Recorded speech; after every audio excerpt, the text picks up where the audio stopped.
हुकूमत ने तो अपने एक इनिशियल रिएक्शन के अंदर शहबाज गिल साहब आए, उन्होंने कहा इस बात के सबूत दिए जाएं। ये क्या वजह थी? ये सुनने सुनाने की बात उन्होंने की कि हम सुन रहे हैं ये बात, लेकिन ये बात एक प्रेस कॉन्फ्रेंस में कह देना कि खातून अव्वल करप्शन कर रही हैं, इसके पीछे कुछ सबूत है पीपल्स पार्टी के पास? बिल्कुल अफसा, बिल्कुल सबूत हैं। अगर हमें सबूत पेश कर दिए तो ये क्या करेंगे बताएं, क्या सजा देंगे?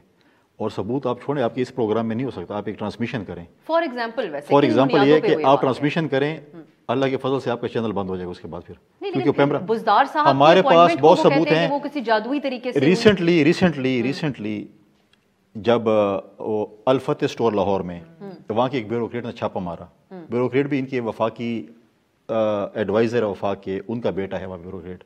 जब छापा मारा उसको उसी वक्त सस्पेंड कर दिया गया। क्यों सस्पेंड किया गया? लेकिन सारी अपॉइंटमेंट्स का क्यों सस्पेंड किया गया? क्यों छापा मारा? बाकी तो स्टोर्स पे, बाकी छोटी दुकानों पे छापे लगे, क्यों सस्पेंड हुआ? उसके फिर आप पूछ लेंगे क्यों सस्पेंड हुआ, उसके आप उस रिश्ता ढूंढ लेंगे क्या हुआ था। ठीक है, और भी ऐसे जो ट्रांसफ़र पोस्टिंग होती हैं वो सब पैसों पे हो रही है। एक रिपोर्ट भी आई है, सारा कुछ है।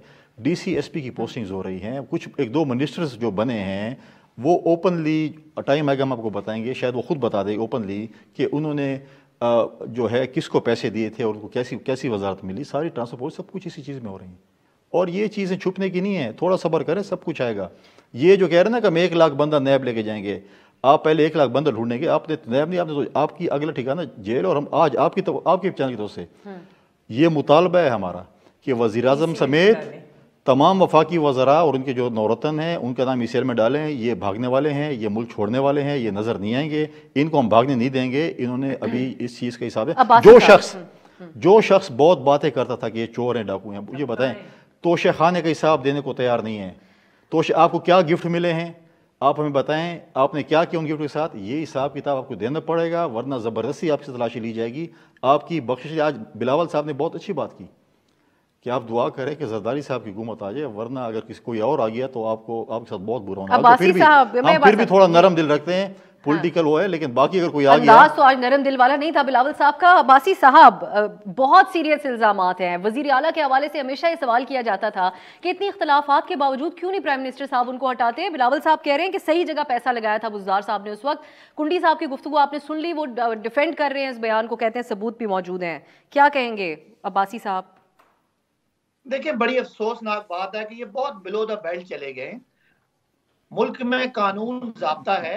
जैसे हमने या चौधरी निसार साहब ने जरदारी साहब के वो फालूदे वाले अकाउंट पकड़े, उनकी डॉक्यूमेंट्री एविडेंस आई, तो हमने उसके बारे में बात की। सरे महल नून लीग ने एक्सपोज किया, उसकी बात होती है। $60 मिलियन जरदारी साहब का, नवाज शरीफ साहब के बयानात मौजूद हैं, उस पर हम बात करते हैं। अभी शहबाज शरीफ साहब के, मकसूद चपड़ासी के 4.25 अरब रुपए के बैंकिंग ट्रांजैक्शन मौजूद है, हम उनकी बात करते हैं। हमने कभी शहबाज शरीफ की जो उनकी बीवियां हैं या उनके जो घर वाले हैं या उनकी बेटियां हैं, कभी उनकी बात नहीं की।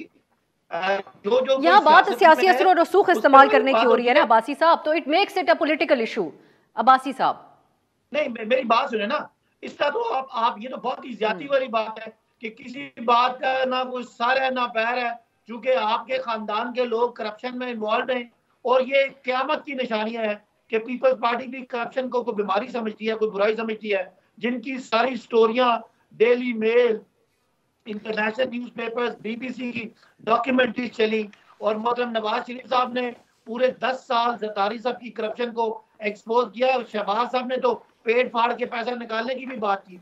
ये लोग उठ के तो अब्बासी साहब, अगर आप स्पेसिफिक इशू के ऊपर जवाब दें तो मेरे लिए भी बड़ा आसान हो जाएगा, क्योंकि कुछ दिन पहले तक पीका लॉ के हवाले से आप लोगों की तरफ से ये कहा जाता था कि खातून अव्वल के हवाले से किसी ने एक YouTube के ऊपर शो कर दिया। अब ये इल्जाम ऑन रिकॉर्ड बिलावल साहब जो कि एक पार्टी के चेयरमैन हैं वो ये बात करें, आप इसको डिफेंड करें इस बात पे, खातून अव्वल के हवाले से जो बात की उन्होंने।